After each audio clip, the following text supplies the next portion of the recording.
प्यारे मित्रों नमस्कार। अब बहुत उहापोह में है स्टूडेंट इस बात को लेके कि ये उनके कालखंड में किस तरीके के रूमर्स चल रहे हैं, उन्हीं को ये सब कुछ क्यों देखना पड़ रहा है।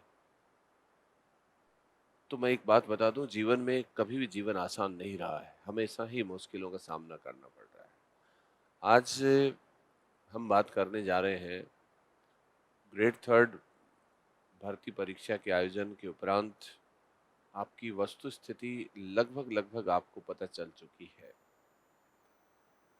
मेरिट कितनी रहेगी, क्या रहेगी, ये सब अव्यक्तानी है जिनके ऊपर कोई वक्तव्य नहीं दिया जाना चाहिए, क्योंकि बहुत कम सीटों के अंदर इनके बारे में किसी तरह की प्रेडिक्शन, घोषणा, भविष्यवाणी करना और ऐसे फालतू के थंबनेल लगा के बच्चों को अट्रैक्ट करना कि क्या रहेगी मेरिट, कितनी रहेगी संभावित कट ऑफ, ये सब बकवास बातें हैं। ये ना तो किसी संस्थान या किसी आयोग के मेंबर हैं, ना ही कोई अथॉरिटी हैं जिनके पास में ये सब बोलने का मादा है। यू हैव डन बस वेरी वेल, यही कर सकते थे आप। अब मोटा मोटी तौर पे इस भर्ती को इसलिए ज़्यादा माथापच्ची में नहीं लेना है, क्योंकि इस एग्ज़ाम को देने के बाद में हर बच्चे को नेक्स्ट स्टेप का एग्ज़ाम देना ही है, क्योंकि ग्रेड सेकंड और ग्रेड फर्स्ट के जो एग्ज़ाम प्रपोज्ड हैं उनमें कोई भी बच्चा, चाहे वो इसमें सेलेक्ट हो रहा है या नहीं हो रहा है, क्या फ़र्क पड़ेगा उससे, उसको देना ही पड़ेगा। तो एटलीस्ट इस ये व्यर्थ सवाल हैं जिनके ऊपर जैसे महात्मा बुद्ध ने कहा था कि आत्मा का स्वरूप है जन्म, मरण का चक्र है, पुनर्जन्म वाला जो सिस्टम है, अ, संसार नित्य है या अनित्य है, आत्मा का स्वरूप क्या है, ये कुछ ऐसे सवाल हैं जिनके ऊपर व्यर्थ में हमें बहस नहीं करनी चाहिए। हमें बाण लगे हुए व्यक्ति की बाण निकाल के उसकी सेवा शुश्रूषा करनी चाहिए, ना कि उसे ये पूछना चाहिए कि तुम्हें बाण किसने मारा, क्यों मारा, कितनी दूरी से मारा, तुम क्या कर रहे थे, वगैरह वगैरह। अगर ऐसा करोगे तो प्राण पखेरु उड़ जाएंगे। तो ज़्यादा बेहतर क्या हो कि हम ऐसे व्यर्थ के सवाल ना करें और जिनसे कोई हमें व्यवहारिक हासिल नहीं हो रहा है, कुछ भी व्यवहारिक तौर पे। अब हमें आगे बढ़ना है और ये मानते हुए कि आपका सिलेक्शन नहीं हो रहा है, ये ज़्यादा अच्छा है। क्योंकि जो एक ऐसी स्थिति है जहाँ पे किंग कर्तव्य विमूढ़ता होती है कि मैं ये करूँ, छोड़ूँ, क्या करूँ, क्या नहीं करूँ। इमोशनल ड्रामेबाजी का समय नहीं है, कुछ कर दिखाने का समय है। अगर आपने अभी नहीं दिखाया तो आने वाला वक्त आपकी कद्र नहीं करेगा और आपको अपने बीते समय का अफसोस करना पड़ेगा।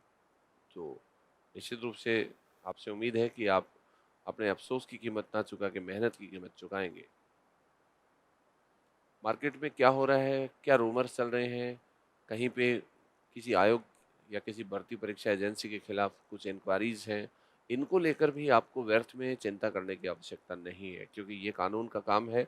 फालतू में किसी सोशल मीडिया हैंडल के ऊपर जाके कमेंट्स करना, किसी टीचर या किसी बाकी ऑडिटर्स के खिलाफ में किसी तरह की वाहियात टिप्पणी करना, आपके स्टूडेंट को के जो चरित्र है उसको शोभा नहीं देता है। क्योंकि किसी चीज़ को एड्रेस करना भी उसको महत्वपूर्ण बनाना होता है।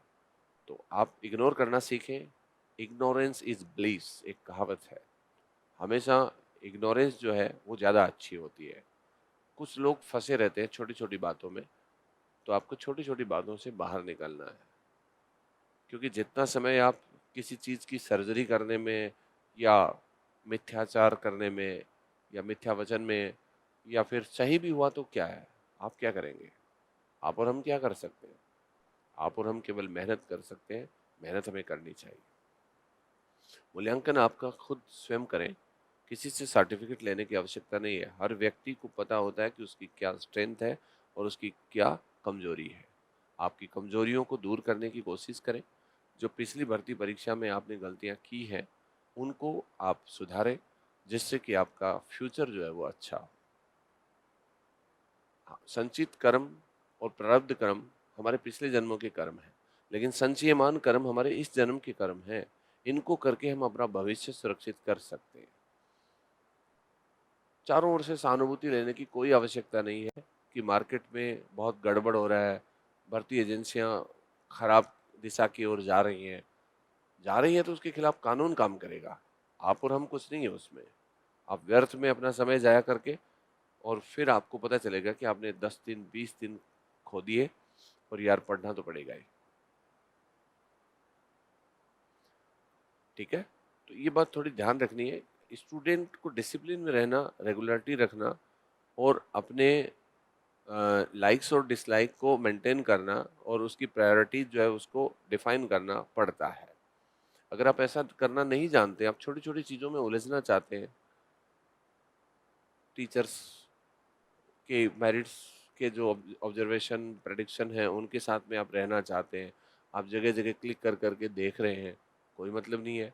लोग इस तरीके के थंबनेल बना के आपको मैनिपुलेट कर रहे हैं।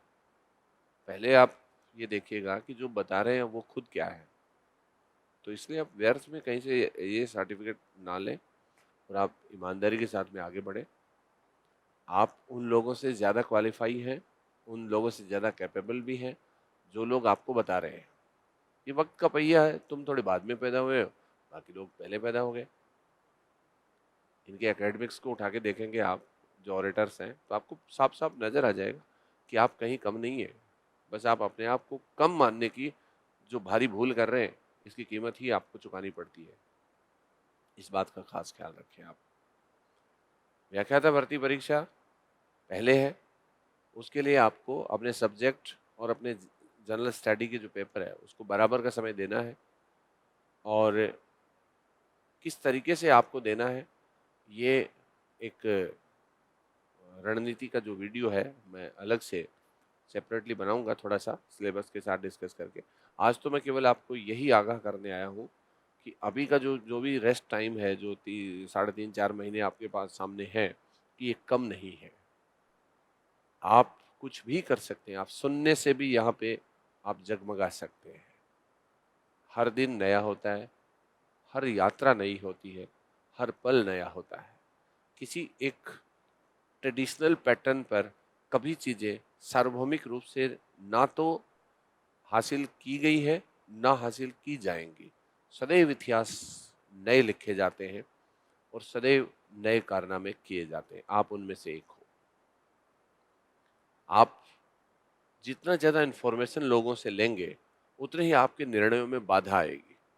आप अपने निर्णय स्वयं लें, अपनी प्लस माइनस को आप जानते हैं, आप कहाँ पे स्ट्रेंथन हैं, कहाँ पे वीकर हैं, ये सारे सेक्शन आप अच्छी तरीके से जानते हैं।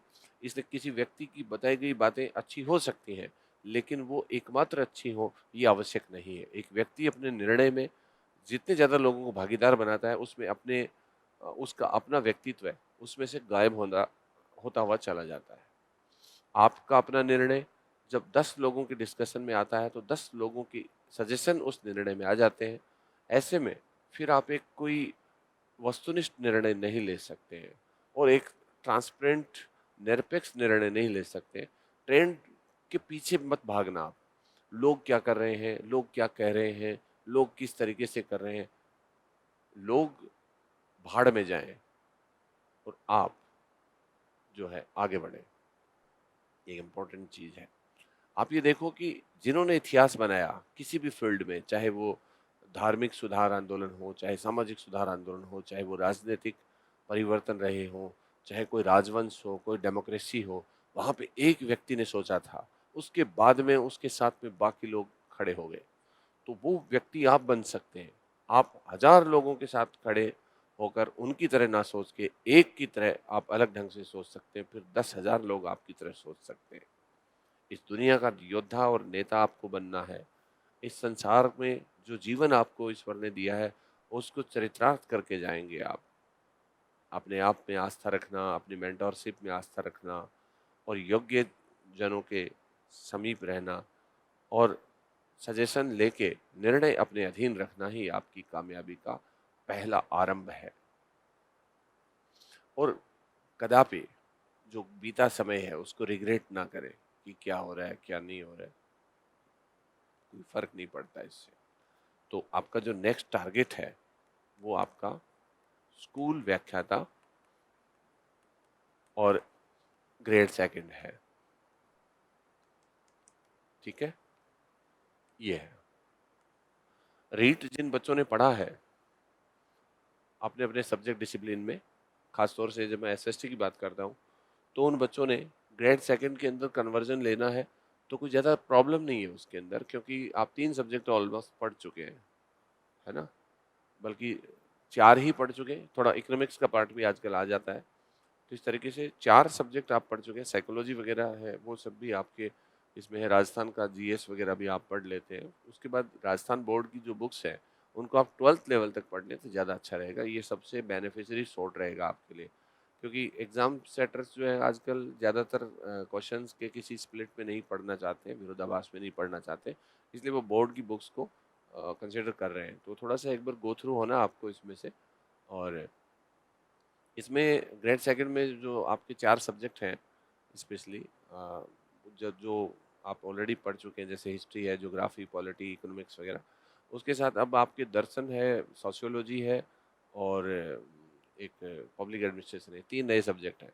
तो पॉलिटिकल साइंस जैसा डिसिप्लिन पब्लिक एडमिनिस्ट्रेशन में है, और हिस्ट्री को डेप्थ में जिस बच्चे ने पढ़ा वो अच्छे से ये भी कर सकता है। सोशियोलॉजी एक थोड़ा सा नया सब्जेक्ट है, बट सोशियोलॉजी भी देखा जाए तो हिस्ट्री के कुछ पार्ट्स के साथ में मैच करता है और कुछ फिलॉसफी के साथ। तो इस तरीके से एक अमलगम है, आप कर सकते हैं, यू कैन, आगे बढ़ो आप। और राजस्थान आप पढ़ते ही हो तो क्या इसमें नया है कुछ? ग्रेड फर्स्ट की हम बात करते हैं तो ग्रेड फर्स्ट में ऐसा क्या है? ग्रेड फर्स्ट के अंदर जो 3 सब्जेक्ट पढ़े हैं वो जीएस में आपके आ ही जाएंगे, और करंट अफेयर्स वगैरह राजस्थान का है, ये कॉमन है, ये साइकोलॉजी का कुछ कुछ पोर्शन मिलता ही है आपका। रहा सब्जेक्ट तो निश्चित रूप से आपके इंटरेस्ट का विषय है। फर्स्ट ग्रेड के अंदर सबसे इम्पोर्टेंट चीज़ ये है कि जीएस हमारा सिलेक्शन रोकता है लेकिन करा नहीं सकता है। हमारा सिलेक्शन जो है वो ग्रेड फर्स्ट में आपका ऑप्शनल सब्जेक्ट ही कराएगा। तो ऑप्शनल सब्जेक्ट को आप जैसे 60-40 के रेशियो में आगे बढ़ा सकते हैं, और जैसे जैसे आपको कोई पोर्शन कमज़ोर या पावरफुल लगता है उसी के हिसाब से आप इस रेशियो को अप डाउन कर सकते हैं। ये कोई मैं बोल रहा हूँ, फलाना बोल रहा है, उससे कुछ नहीं होता है। आपको जो अच्छा लग रहा है वो करें आप। दूसरा ये भी, किसी भी टॉपिक को उठाएं तो उसको परिपूर्णता में पढ़ के फिर खत्म करें। ऐसा कोई टाइम फ्रेम नहीं बनाएं आप, टाइम टेबल बना के उसके अंदर फालतू कैलकुलेशन और स्टैटिक्स के अंदर उलझ जाएंगे आप। ऐसा नहीं करना है आपको। आपको बिल्कुल आगे बढ़ना है, और जितना आपका दिमाग पढ़ सकता है उतना उनको पढ़ाए, और जितना आप कर सकते हैं प्रिस्क्राइब टाइम में उतना आप करें, और किसी से ज़्यादा राय लेने की आवश्यकता है नहीं। जो अच्छी चीज़ें होती हैं, कहीं आपको लगता है कि आपकी तैयारी और अगले की बातों में कहीं मैचिंग हो रही है, उसको ग्रहण कर लें। पॉजिटिव अगर आपको कर रहा है तो, नेगेटिव कर रहा है तो लिव इट, छोड़ दें उसे, उससे आगे बढ़ें, ओवरकम करें उसको पकड़ के नहीं बैठना, उसमें स्टक नहीं होना है, फंसना नहीं है, आगे बढ़ना है, बढ़ते रहना है। ठीक है, आगे बढ़ोगे, इसी का नाम ज़िंदगी है। Which all the best. बात करेंगे एक नए वीडियो में, तब तक के लिए नमस्कार।